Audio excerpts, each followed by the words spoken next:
The United States commands the most powerful navy in the world's history.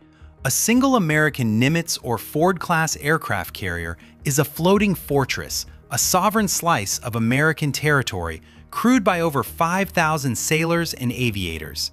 Its strike group, a carefully choreographed ballet of cruisers, destroyers, and submarines, wields more kinetic and electronic firepower than the entire military of most nations.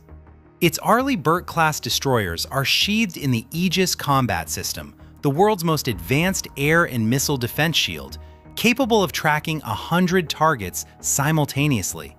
It's Virginia and Seawolf-class submarines that are the unseen masters of the deep, apex predators of the undersea domain. Yet, in the narrow, constricted waters of the Strait of Hormuz, this overwhelming force is facing a profound and humbling crisis. Since February 28, 2026, Iran, a nation with a fraction of America's military budget, has engineered a global economic emergency that is directly impacting households and industries across the planet. How is this possible?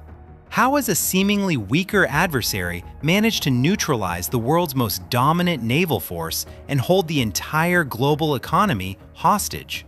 The answer isn't found in a conventional, set-piece battle of fleet versus fleet. It is found in a sophisticated and ruthlessly executed strategy of asymmetric warfare, a doctrine designed specifically to turn this vital waterway into a deadly trap. This is the story of how a swarm of small boats, a hidden arsenal of coastal missiles, and the ancient, terrifying threat of naval mines have effectively shut down the world's primary oil artery. It is the story of why the most powerful navy on Earth is facing an unprecedented, wickedly complex challenge trying to reopen it.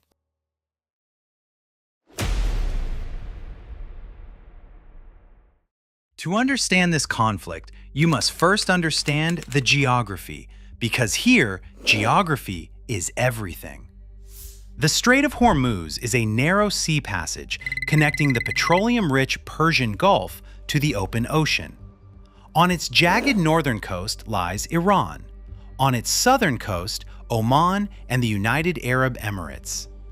At its narrowest point, the strait is only 21 miles wide. But for the colossal supertankers that carry the world's energy, the navigable pathway is far, far tighter, just 2 miles wide for inbound traffic and 2 miles for outbound, separated by a 2-mile buffer zone. Imagine two highways, each the width of a country road, with the world's entire energy supply forced to drive down them. Before this crisis began, this tiny ribbon of water was, without exaggeration, the single most important choke point for the global energy supply. Roughly 20 million barrels of oil pass through it every single day, about a fifth of the world's entire petroleum consumption. It also accounted for about a fifth of the world's liquefied natural gas, or LNG, primarily from the massive export terminals of Qatar. The value of this energy trade is staggering, a river of hundreds of billions of dollars flowing through a geographic eye of the needle. Because of this incredible concentration, the Strait of Hormuz isn't just a geographic feature. For decades, it has been a strategic weapon waiting to be fired. For Iran, it represents the ultimate leverage against global powers. Control over the strait means possessing the ability to turn off the economic lifeblood for a huge portion of the world's most advanced and energy-hungry nations. Iran's strategy was never to physically block the strait with a massive naval fleet it doesn't possess. The goal was far more subtle, and as we are now seeing, devastatingly effective. The strategy is to create a de facto closure. This is not a formal, declared blockade in the traditional sense. It is a calculated campaign of violence and intimidation designed to make the strait so dangerous, so risky, and so prohibitively expensive that commercial shipping simply ceases. The goal isn't to sink every ship, but to create a level of palpable risk and paralyzing uncertainty that brings global commerce to a grinding halt. As of early March 2026, this has become a grim reality. Following repeated, well-publicized attacks on merchant ships, vessel traffic has plummeted by over 95%. The world's largest shipping conglomerates, names like Maersk, CMA CGM, and Hapag-Lloyd, suspended all transits, unwilling to gamble with the lives of their crews and their multi-hundred-million-dollar vessels. The artery has been clamped shut.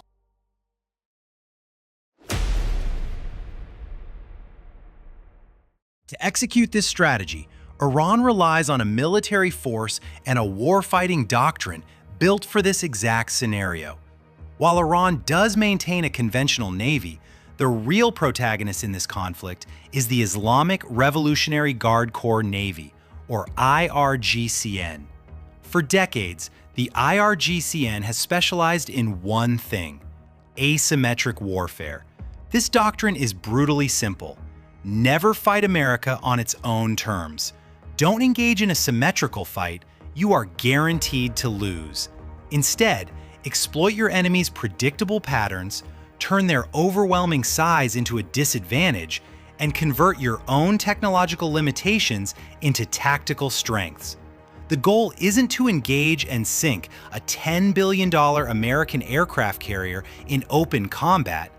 The goal is to make the waters around that carrier so lethal, so unpredictable, and so saturated with threats that no civilian oil tanker captain or their corporate insurer would ever dare to enter. This doctrine is built on three main pillars of attack. First is the swarm tactic.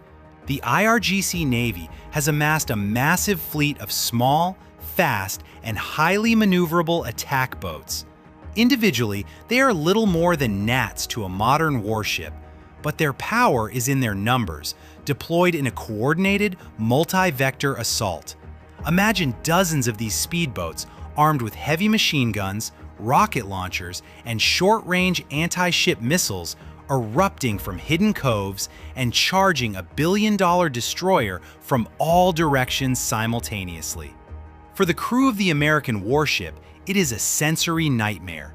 Their advanced radar systems, designed to track high-altitude jets and long-range missiles, are suddenly flooded with dozens of low-profile, fast-moving surface targets. Each one must be tracked, identified, and prioritized. Is it a fishing boat? Is it a smuggler? Or is it a threat closing at 50 knots? The strategy is to overwhelm the advanced but ultimately finite defensive systems of a large warship and its human operators. The second pillar is the missile barrage. Iran's key advantage here is its geography. The shipping lanes in the Strait of Hormuz pass incredibly close to Iran's rugged, mountainous coastline and the numerous islands it controls and has heavily fortified, like Abu Musa, Larak, and Keshem. The IRGC has spent decades turning these islands into a network of interlocking and mutually supporting missile bases, effectively creating a pre-prepared, layered kill box. Mobile anti-ship cruise missile launchers, hidden in hardened shelters or camouflaged in the terrain, can emerge to fire on any vessel in the channel and then disappear back into cover before a counterstrike can be launched. This shoot-and-scoot tactic makes any ship navigating the strait a constant, hunted target, with the warning time for an inbound sea-skimming missile measured in mere minutes or even seconds. The third, and perhaps most insidious pillar, is the naval mine. Mines are a quintessential asymmetric weapon, cheap to produce, simple to deploy, and devastatingly effective both physically and psychologically. Iran is estimated to possess a large and diverse stockpile, from simple, unmoored contact mines that float just below the surface to more sophisticated, bottom-laid mines designed to be triggered by the unique acoustic or magnetic signature of a large vessel passing overhead. They can be deployed covertly by fast boats, submarines, or even from disguised civilian vessels like fishing trawlers, creating an invisible, silent threat. The true power of the mine lies in its psychological impact. The mere threat of a mined waterway can halt all maritime traffic as effectively as an actual blockade. For the U.S. Navy, clearing a suspected minefield is one of the most difficult, dangerous, and painfully slow operations imaginable. It requires specialized, vulnerable minesweeping ships to move methodically through contested waters, all while being exposed to Iran's other threats from swarm boats and coastal missiles.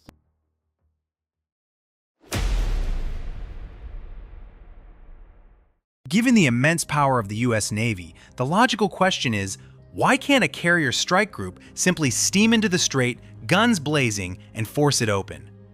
The answer is a complex tapestry of geography, rules of engagement, and brutal economics that reveals the frustrating limitations of 21st century military power in a constrained environment. First and foremost is the tyranny of geography.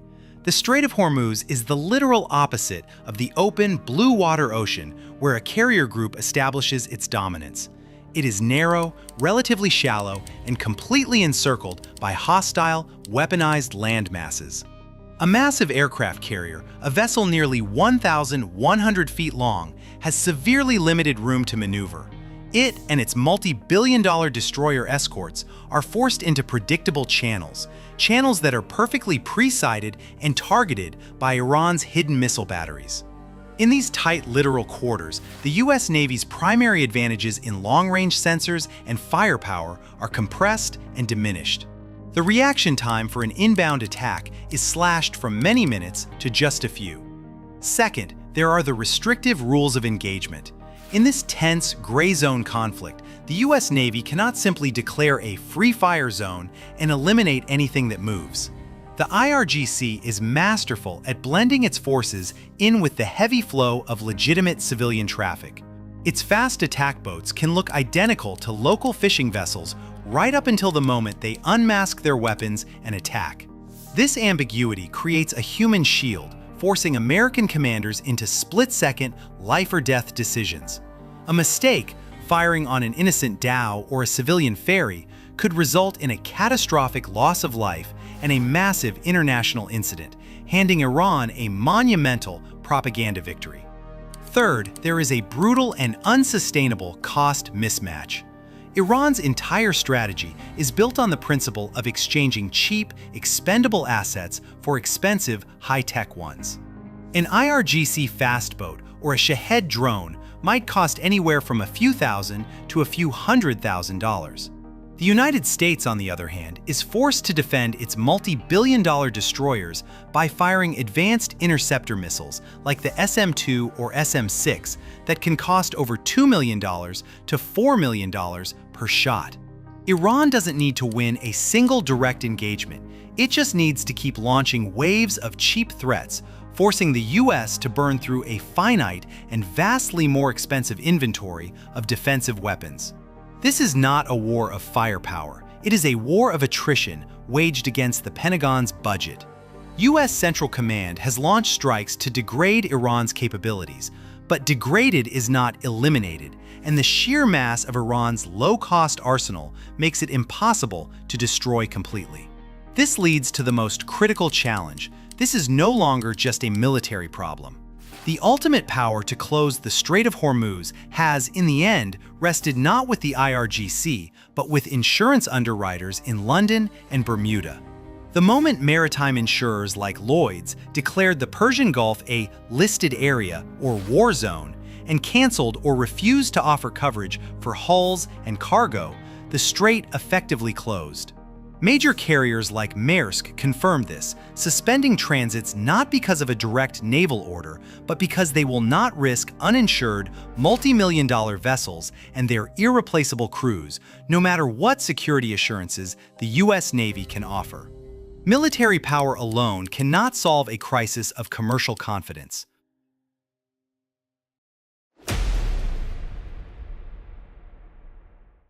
The military chess match in the Strait of Hormuz is not an isolated regional event. Its consequences are rippling outwards with frightening speed, touching every corner of the global economy. The closure of the strait has been described by analysts as an act of economic terrorism, triggering an immediate and severe global supply shock. The most immediate and visible impact was on the price of oil. As soon as the conflict began and tanker traffic halted, the price of Brent crude surged, at one point surpassing $126 per barrel. Analysts have warned that a persistent disruption could push prices far higher, potentially reaching levels that would guarantee a global recession. The current halt in traffic is being called the greatest single disruption to the global energy supply in history, far surpassing the oil crises of the 1970s. The pain is not felt equally. Asia's industrial powerhouses are on the front line of this economic war. Nations like China, India, Japan, and South Korea previously received the vast majority, as much as 80%, of the oil and LNG transiting the strait. These economies are critically dependent on this flow and are now scrambling for increasingly expensive alternatives. Japan depends on the strait for about 90% of its oil. India relies on it for roughly 60% of its needs, and the disruption is already causing shortages of essentials like cooking gas. The global market for liquefied natural gas is particularly vulnerable. Qatar, one of the world's top LNG exporters, is entirely dependent on the strait for its shipments to reach global markets.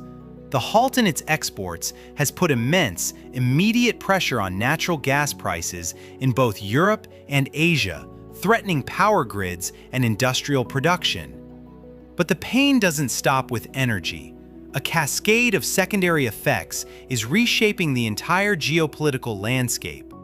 The crisis is disrupting supply chains for everything from petrochemicals, the building blocks of plastics, to nitrogen-based fertilizers crucial for global food security. With a huge portion of the global trade in ammonia and urea now trapped, fertilizer prices are surging, threatening to raise food prices and exacerbate hunger worldwide. Every single day the Strait of Hormuz remains effectively closed, the risk of a deep and prolonged global recession grows, demonstrating just how fragile our interconnected world truly is.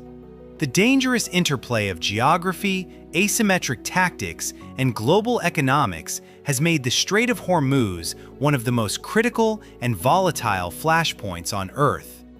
If you find this kind of detailed analysis valuable for understanding the complex forces shaping our world, make sure to subscribe and hit the notification bell to stay informed. And let us know in the comments, what do you think is the most critical factor in this standoff? Is it Iran's swarm tactics, the psychological threat of naval mines, or the ultimate veto power of the global insurance markets?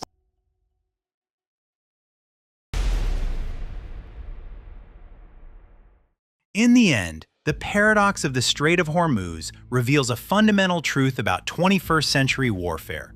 Victory is no longer defined simply by who has the biggest ships or the most advanced technology.